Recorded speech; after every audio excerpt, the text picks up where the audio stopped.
ESPN right now is thinking to themselves, man, we should have never brought WWE into this channel in our network here because Wrestlepalooza sucked. You want to find out why? Stick around. Let's get into it. If you are new to the channel, be sure to subscribe. We drop wrestling content for your viewing pleasure all of the time. Today, we're going to talk about why ESPN is highly regretting bringing WWE into their network based on the first PLE that they've produced for them. So let's break it down match by match and get into it. The first match is Brock Lesnar versus John Cena. It was absolutely terrible. I just don't know what the thought process was to have Cena destroyed like that when you have 5 dates left in his retirement tour. The whole retirement tour, I feel it's been booked kind of wonky in regards to his appearances. He's had good matches, but now you've limited yourself to 5 appearances left, and you ended his match with Brock Lesnar from him just getting destroyed.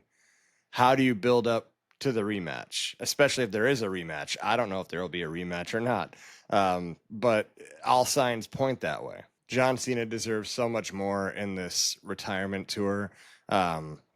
Being squashed by Brock Lesnar with 5 dates left should have never happened. This is to pay homage and a farewell to John Cena. And I don't. Do you think it's because Brock Lesnar is going to give you more views in ESPN because he was in the UFC and all that? I don't know. But this was a terrible way to handle John Cena's retirement tour match with Brock Lesnar. The match itself I can't break down because it was just 7 F5s and 3 AAs and some German suplexes. So not a lot to talk about. The only highlight was Paul Heyman introducing Brock Lesnar, so we'll see what happens with that moving forward if Brock Lesnar is back with Paul Heyman, but overall the match was nothing. You could skip it. The second match is the Usos versus Bronson Reed and Braun Breaker. I don't know why LA Knight had to be in this match. I'm not sure why, aside from making it like a hardcore match, right? Because the reason being he has beef with Bronson Reed and Braun Breaker. He hates them. He wants his hands on them. He wants to destroy them. But now he's got this tension with Jey Uso, and he's cool with Jimmy Uso. The whole complexity of this is just weird, because LA Knight can't call the match down the middle if he hates one side and he's got beef with one side. It was weird. The match never seemed to get out of second gear. I mean, Jey Uso got bloodied up very bad. The chair ricocheted off Braun Breaker to his head, and he, in the words of JR, was bleeding like a stuffed pig out there. But the match was fine. I mean, it just wasn't like you could see that match on Raw. It could have been a main event of any of the Raws featuring the Usos and LA Knight and Bronson Reed and Braun Breaker, and any variety of that. Those 5 people fighting each other. But it definitely wasn't worthy of this. Triple H says there's going to be these big surprises and huge moments that you're never going to see, and it's absolutely going to blow your mind. And that was a Raw match.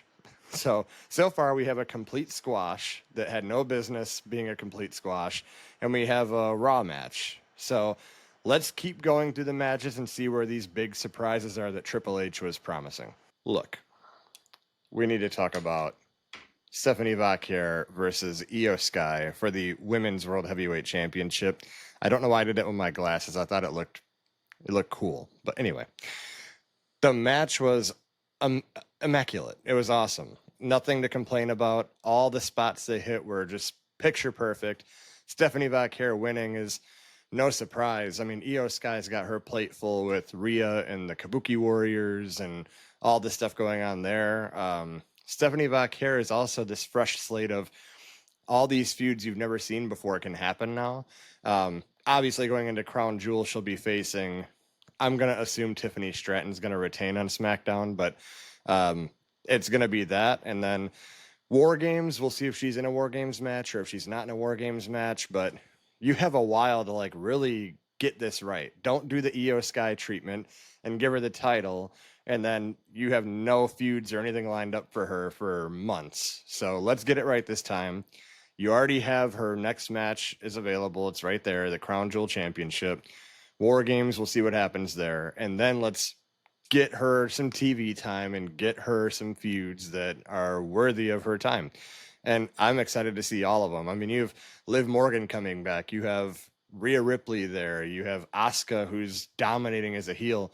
All these are fresh feuds that Stephanie can feed on all the way to Mania. But yeah, it was just a great match. I loved every second of it. It top 3 women's matches of the entire year. Might be top 5 match of the year too, for sure. So this was a good highlight, but still, where are the surprises that Triple H was promising? I'm sure they're going to save it for the main event. We're going to get there. So AJ Lee and AJ's husband versus Seth Rollins and Becky Lynch.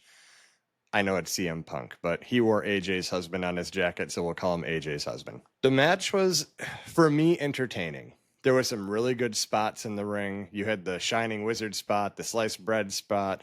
The Black Widow on Seth Rollins was cool. Seth Rollins skipping around like he's AJ Lee. There was a lot of moments that made it entertaining, right? But it wasn't like overly crazy. Like in my head, you have CM Punk and Seth Rollins who absolutely hate each other already, but you need more fuel to that fire to keep going. If you want CM Punk's like redemption story to him beating Rollins maybe at WrestleMania, what would have added more fuel to this match and to the feud?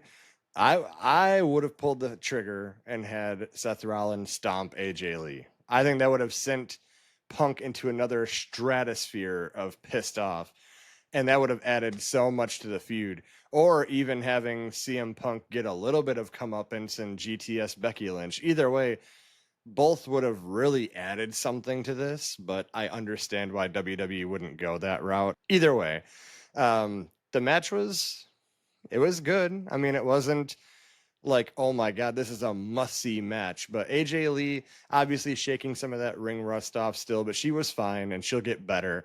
And we'll see. Maybe this leads to her chasing the IC title now. But I mean, again, we're waiting for the surprises that Triple H promised.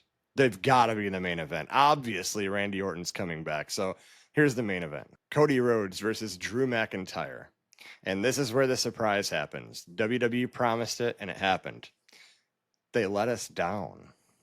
Nothing really outstandingly special about this match. I mean, it was any other PLE match that Cody Rhodes could have just had to defend his title and move on. Honestly, if they wanted to shock everyone, Drew McIntyre should have won the title. That would have made everyone's mind blow and be like, oh my God, they really mean business. They're shaking things up. That would have been awesome. Even having Randy Orton come out and costing Cody Rhodes the title by accident would have added a whole nother layer, get all 3 of them in this feud together, and something fresh. Drew McIntyre beating Cody Rhodes would have been a huge moment for their first PLE and ESPN. Did not happen.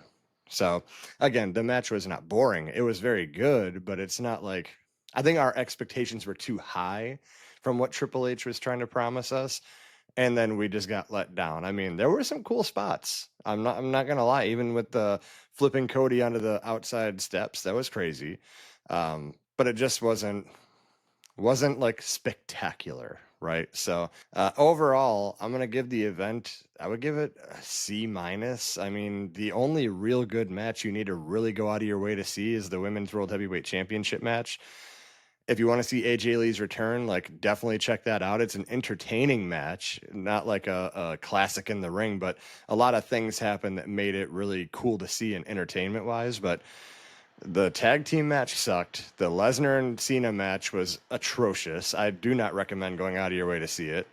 And Cody and Drew did their thing, right? I could say it's fair. They did their thing. It was a good match, but it wasn't like, this is Wrestlepalooza, right? Stupid name, but... And I think ESPN is regretting it.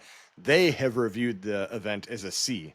Someone in their department made a article and they rated it a C and said it was a letdown. And I am sure that ESPN is regretting, okay, we're bringing them in, PLEs on our channel.